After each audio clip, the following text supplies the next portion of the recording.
When I cook with wild edibles, it just takes me back to my childhood. I feel like a kid again, standing in the backyard, looking for something wild to gather and cook. It's just so easy for me to cook with these ingredients. They're so fresh and fragile. It's just perfect.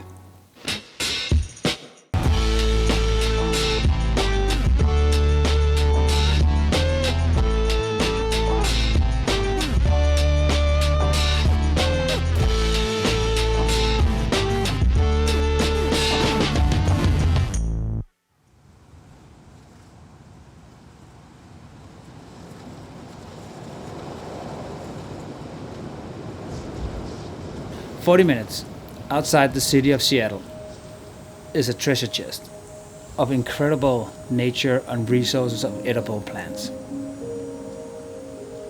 Langdon Cook is a published author and a respected voice of foraging and mushroom hunting." Okay, so this is where we're going to pop into the woods. I found this spot by just following the game trails. The animals know where the good action is. And often following game trails is a great way to find mushroom patches and other berry patches, and then it just opens up right here into this beautiful kind of atrium. It's beautiful here in Langdon. I love that sound of the wind in the tree. These are big leaf maples. They've just leafed out. They're just so beautiful. What's interesting is big leaf maples are now being seen as like sugar maples, and they're still logging parts of this area, but a lot of it has just returned to nature, and there's really big second growth forest. We're starting out looking for some of my favorite edible plants, the stinging nettle. Langdon has a secret spot where he brings his classes to forage. I'm looking for nettles that are maybe a little closer to the ground, a little younger, a little more tender. But let's take some while we're here, and we're just gonna top these. We got the pants, we got the long sleeves, because the nettle packs kind of a chemical wallop. Its sting is analogous to that of a fire ant. You have to process them. And what that means is just putting them in boiling water for like 10 seconds. That neutralizes the sting. And then after that, you can use them however you want. That's why we just fry them in butter. So the small shoots, just coming barely out of the ground, and they're like this. Yeah. Nip them off. Yeah. Fry them on a pan. And that neutralizes brown butter. the sting. Right. Yeah, delicious. We just eat them like snacks. Oh, they're so good. And you can dehydrate them and make tea. Yeah. Yeah. So now what we want to do here is we just want to look for nettles that are maybe less mature than others. So like this guy right here, this is just too big. So like one like this. Yeah, and just take sort of the top few whorls of leaves. The nettle is probably the first wild green that I harvest. In fact, it's one of the very first greens to emerge on the forest floor, and it'll start emerging before it's technically spring. This is free food. You know, these nettles are everywhere, and there is no way that you can put a dent in a nettle patch, because what's going to happen is all these nettles that we're topping are just going to sprout 2 more heads. Oh, you know, the other thing I would love to find for us is oyster mushrooms. Oh yeah, you said that. Yeah, so let's head on down the trail here. You need to know, and you need to read, and you need to put your mind into it. Foraging. You cannot just like go out and pick whatever you want. No, you can't graze your way through the forest floor. No. Right? You can't go picking stuff willy-nilly and putting it in your mouth. No. Because even though there are not that many deadly poisonous plants and mushrooms, there are a few. Yeah. And in some respects, it behooves the forager to learn those species first. Yeah.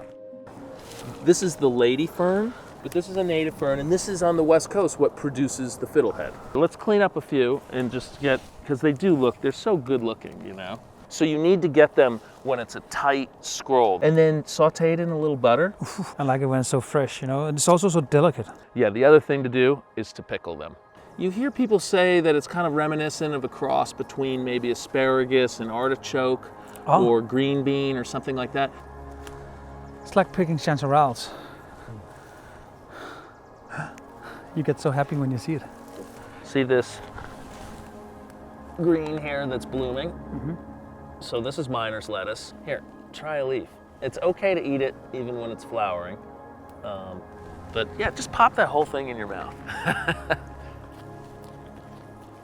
Tell me what flavor you get. It's really crunchy, first of all. Beetroot. Exactly. It's like beets. It has that earthy flavor. Definitely. Right? Yeah. So this is Siberian miner's lettuce. We have two varieties of miner's lettuce. There's Siberian and then just the regular miner's lettuce.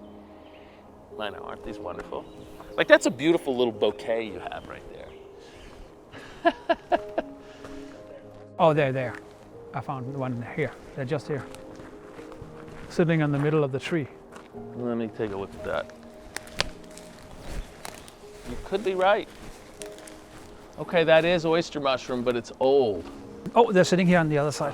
Okay, there's a bunch of, hey, you did this. Way to go.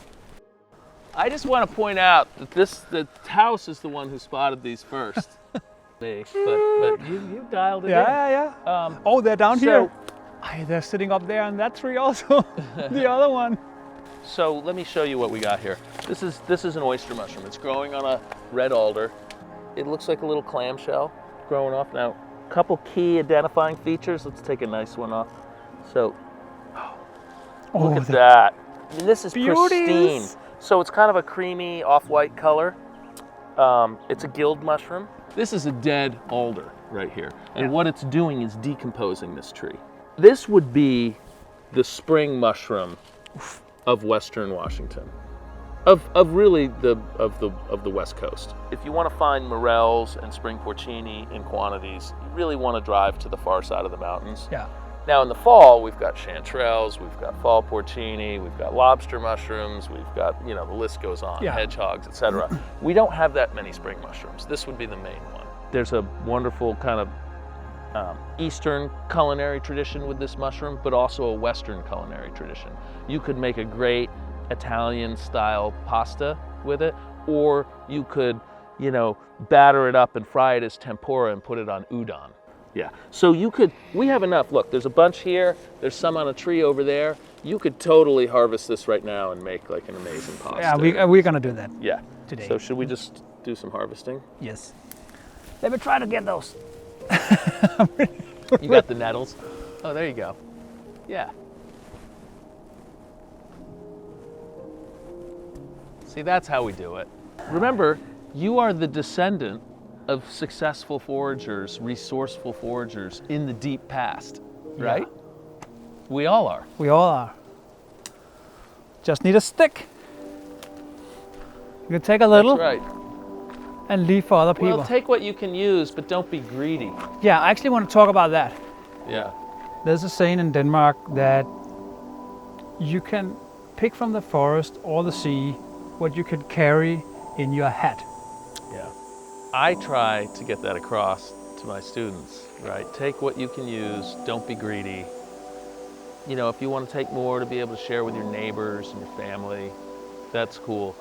But, ecologists have an expression called the rule of thirds. In any given patch, take a third for yourself, leave a third for the wildlife that depend on it, and then a third for the species to propagate itself. But it's really important that people take a stewardship approach to this, right? It's not just a piggy bank to be raided, right? This is something that we all should enjoy and we should all take care of. And so if there's one thing that I hope for when I introduce people to these wild foods, when I take them out into the woods and teach them how to gather these foods, if there's one thing I hope for, it's that they will respect this resource and the land and become a steward of the land.